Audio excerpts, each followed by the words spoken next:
పల్నాడు జిల్లా కొత్తపల్లి ప్రాంతంలో ఘనంగా జరిగిన మొల్లమాంబ జయంతి వేడుకల్లో ప్రజలు, రాజకీయ నాయకులు మరియు సామాజిక ప్రముఖులు పాల్గొన్నారు.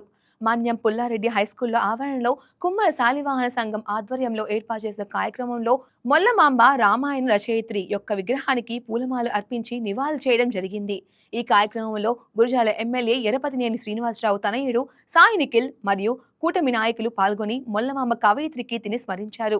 ఈ రోజు జరిగిన వేడుకల్లో ముఖ్యంగా ఆమె రామాయణ రచన, తెలివితేటలు మరియు మహిళా సాధనను గుర్తు చేసుకోవడం విశేషం.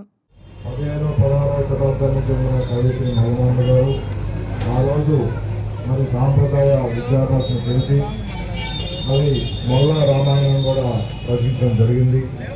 ఆ మొల్ల రామాయణం కూడా అప్పటిదాకా ఉన్న మరి పండితుల భాషలో కాకుండా సాధారణమైన ప్రజలకు కూడా అర్థమయ్యే విధంగా ఆ రామాయణాన్ని రచించడం, తద్వారా సాధారణమైన ప్రజలందరూ కూడా రామాయణం తెలియడం, వాళ్ళందరూ కూడా తెలుసుకునే విధంగా ఆ మొల్ల రామాయణం ఉండటం, అది బాగా ప్రసిద్ధి చెందడం కూడా ప్రజలందరూ ప్రేమాత్మాలు కూడా ఆ రోజు పొందడం జరిగింది.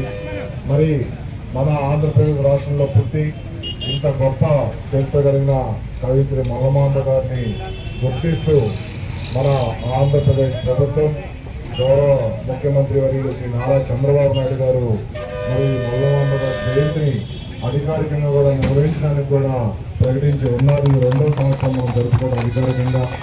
అంటే మన ఆంధ్రప్రదేశ్ రాష్ట్రంలో పుట్టిన ఒక గొప్ప కవిత్రి యొక్క చరిత్రని, ఆమె అందించిన సేవల్ని కానీ, ఆమె చూపిన భక్తిని కానీ, మరి మొల్లమాంబ గారి కుటుంబం సహజంగా శివభక్తులని చెప్పి మనకి చరిత్ర చెప్తా ఉంది.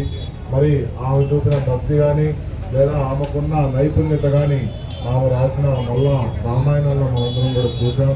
వాటన్నిటిని గుర్తిస్తూ రాబోయే తరాలకు కూడా ఈ చరిత్ర తెలియాలన్న ఉద్దేశంతో ముఖ్యమంత్రి చంద్రబాబు నాయుడు గారు ఈ జయంతిని అధికారికంగా ప్రకటించి రాబోయే తరాలు ప్రతి ఒక్కళ్ళు కూడా ఇప్పుడు వచ్చే కొత్త తరాలందరూ కూడా ఈ చరిత్రను తెలుసుకొని మన భారతదేశ చరిత్రను కానీ, ఆంధ్రప్రదేశ్ రాష్ట్ర చరిత్రను కానీ అందరూ కూడా సంస్కృతి సాంప్రదాయాలు అన్నింటినీ కూడా ముందుకు తీసుకునే విధంగా మరి దీన్ని అధికారికంగా ప్రకటించడం కూడా మా అందరికీ కూడా సంతోషకరం. ఈ కార్యక్రమాల్లో నేను పాల్గొంటాం. మరి భవిష్యత్తు తరాలకు కూడా ఏ విధంగా ఈ చరిత్రను మనం తెలియజేయాలనేది కూడా ఒక రూపకల్పన కార్యక్రమాన్ని కూడా రూపకల్పన చేసుకొని మరి దాని విధంగా ముందుకెళ్ళాలని చెప్పి ఈ సంఘం అందరినీ కూడా కోరుకుంటూ, దానికి తప్పకుండా గౌరవ శాసనసభ్యులు ఎస్ఎన్ శ్రీనివాసరావు మేము అందరం కూడా అండగా ఉంటామని చెప్పి తెలియజేసుకుంటూ, తగిన నామోచన ప్రజలందరికీ కూడా ధన్యవాదాలు తెలియజేసుకుంటూ సెలవు తీసుకుంటాను. Thank you. ఈ వీడియో మీకు నచ్చినట్లయితే లైక్ కొట్టి షేర్ చేసి మా వైకే టీవీ ఛానల్ని సబ్స్క్రైబ్ చేయండి.